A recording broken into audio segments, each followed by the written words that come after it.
ሰላም የተወደዳችሁ ውድ የፋኖስ ኢትዮጵያ ቤተሰቦች እንኳን በሰላም ወደ ፋኖስ ኢትዮጵያ መጣችሁ። እንግዲህ ዛሬ ደግሞ ከትላንትና የሚቀጥለውን እንሰራላችሁ።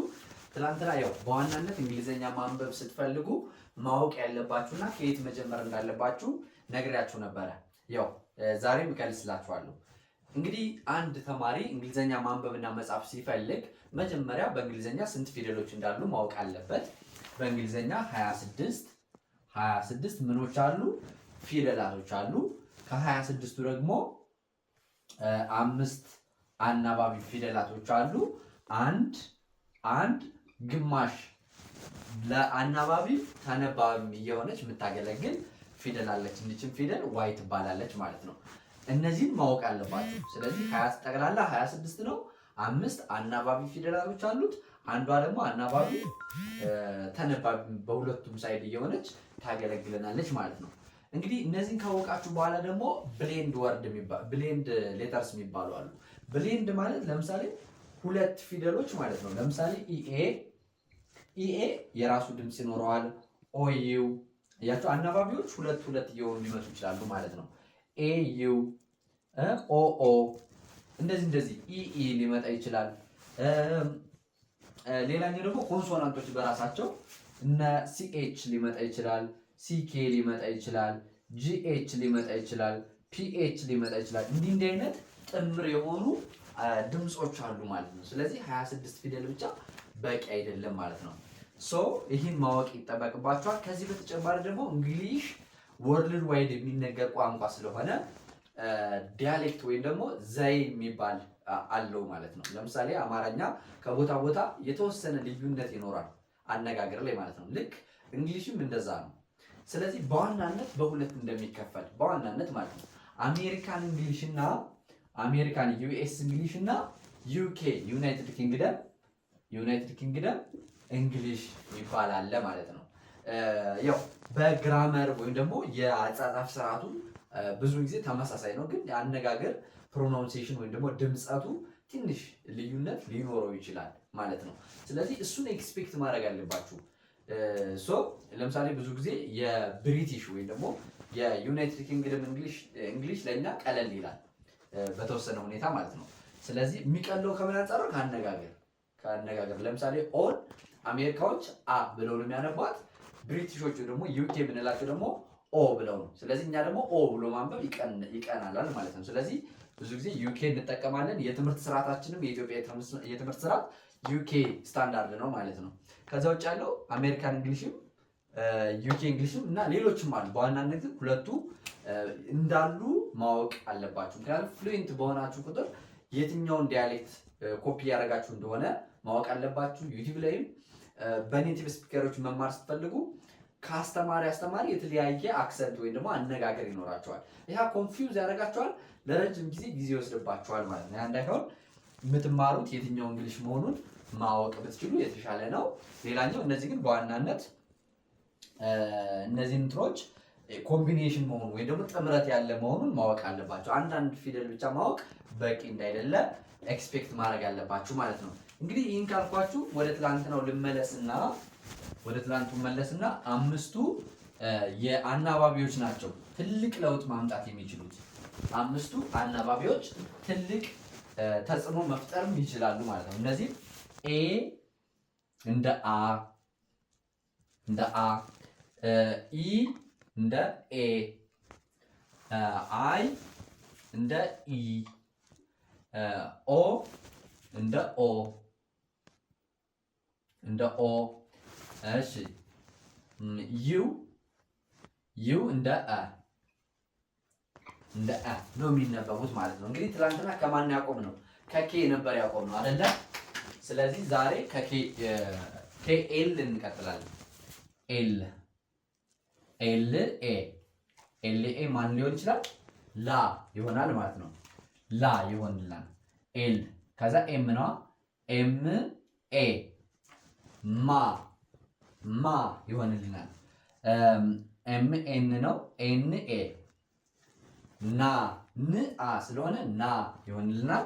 ኤን ኤ ከዛ ኦ ይቆይ አናባቢ ስለሆነ ማለት ነው። ስለዚህ ኤል ኤም ኤን ኦ ፒ ነው የሚቀጥለው። ፒ ምንድነው?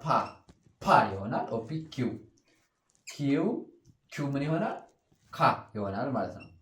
ካ ይሆናል። ኪው አር ደግሞ ራ ይሆናል። ኤስ ደግሞ ሳ ይሆናል። ቲ ታ ይሆናል ማለት ነው። ኦኬ እንግዲህ ከኤ እንደ አ በምትነበብ ጊዜ ላ ማ ና ፓ ካ ራ ሳ ታ እንላለን ማለት ነው።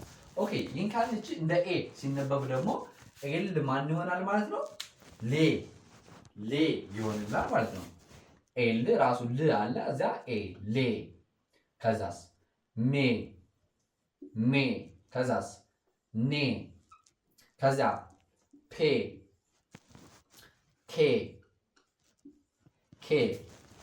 ሬ ከዛ ሴ ከዛ ቴ እንግዲህ ይኖራል ማለት ነው። ኦኬ ከዛስ አይ ነው አይደለ? አይ ደግሞ እንደ ኢ ነው።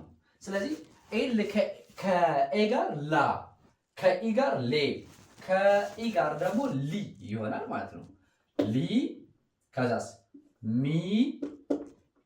ሊሚ ከዛ ኒ ኪ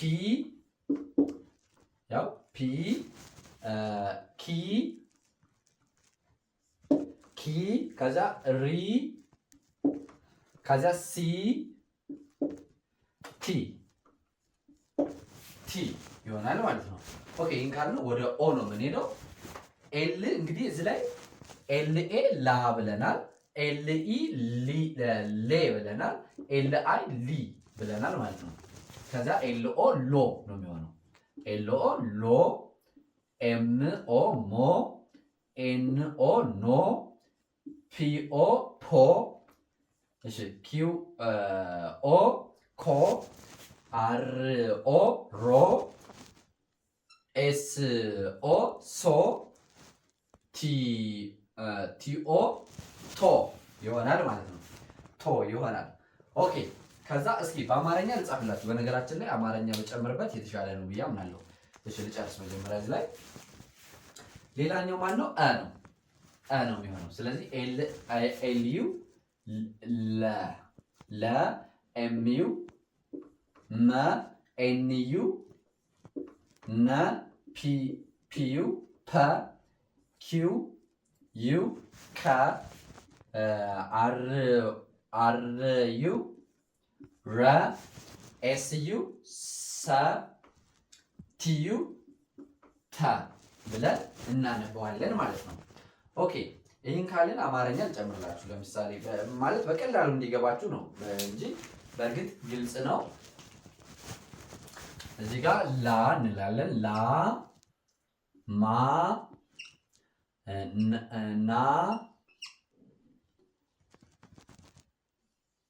ና ፓ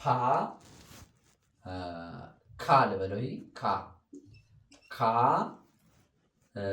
ራ ሳ ታ ከዛ እሺ ከዛ ኤልኤ ሌ ይሆናል። ሌ እሺ ሌ ሜ ኔ ፔ እቺ ቀጥ ያለች መሆን አለባት። እሺ ፔ ኬ ሬ ሴ ቴ እንላለን ማለት ነው። ኦኬ ከዛ ወደ ኤል አይ ስንመጣ ኤል አይ ማን ይሆናል? ሊ ሚ ኒ ፒ ኪ ሪ ሲ ቲ እንላለን። ከዛ ሎ ነው። ሎ ሞ ኖ ፖ ኮ ሮ ሶ ቶ ይሆናል ማለት ነው። ከዛ ወደዚህኛው ስንመጣ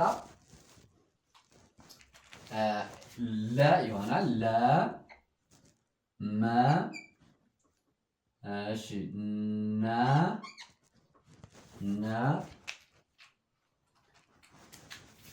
ፐ ከ ረ ሰ ተ ይሆናል ማለት ነው። ስለዚህ እነዚህን አናባቦች በደንብ መረዳት አለባችሁ። ይሄ ሾርት ፎርም የምንለውና እንግሊዝኛ ለማንበብ እንደ መግቢያ ሁሉም ተማሪ ማወቅ ያለበት መግቢያና መንደርደሪያ ነው ማለት ነው። አሁን እዚህ ቀጥሎ የቀሩ ፊደላት ከቲ ቀጥሎ ኤስ ቲ ዩ ቪ ደብሊው ኤክስ እና ኤክስ ዋይ ዜድ። ኦኬ የተወሰኑ ፊደላቶች አሉ። ካስቸገራችሁ ሌላ እነዚህን የሚጨርስ አንድ ቪዲዮ ነገ እለቅላችኋለሁ ማለት ነው። ከዚህ በፊት የለቀቁት አንድ ቪዲዮ አለ፣ ይህን ባንድ የሚቀድመው ማለት ነው። ይህ አለ። ቀጣይ ደግሞ ነገ ጨምርላችኋለሁ ማለት ነው። እና እነዚህን በደንብ አጥኗቸው። ያልገባችሁ ነገር ካለ በኮመንት መጠየቅ ትችላላችሁ። ሊንክ ከስር አለ፣ የቴሌግራም የዋትሳፕ እና የኢሞ። በእሱ ተጭናችሁ ገብታችሁ ሀሳብ አስተያየታችሁን እና ያለውን ነገር ማውራት ትችላላችሁ። በውስጥ መስመርም በግል ከፈለጋችሁ በሳምንት 5 ቀን በቀን 1 ሰዓት ስለምናስተምር የሚመቻችሁን ሰዓት መርጣችሁ በቀን 1 ሰዓት እያጠናችሁ እንግሊዝኛ እንዴት ማንበብ እንዴት መጻፍ እንዳለባችሁ ሁሉንም ፕራክቲስ ታደርጋላችሁ። ማንበብና መጻፍ ትችላላችሁ ማለት ነው። ይህን ማድረግ ትችላላችሁ። ለዛሬ ያለን ቆይታ ይህን ይመስላል። በነገ እስከምንገናኝ የነገ ሰው ይበለን። ሰላም፣ ፍቅር፣ ጤና ለሀገራችን። ይህ የእናንተው ምርጥ ፋኖስ ኢትዮጵያ ነው።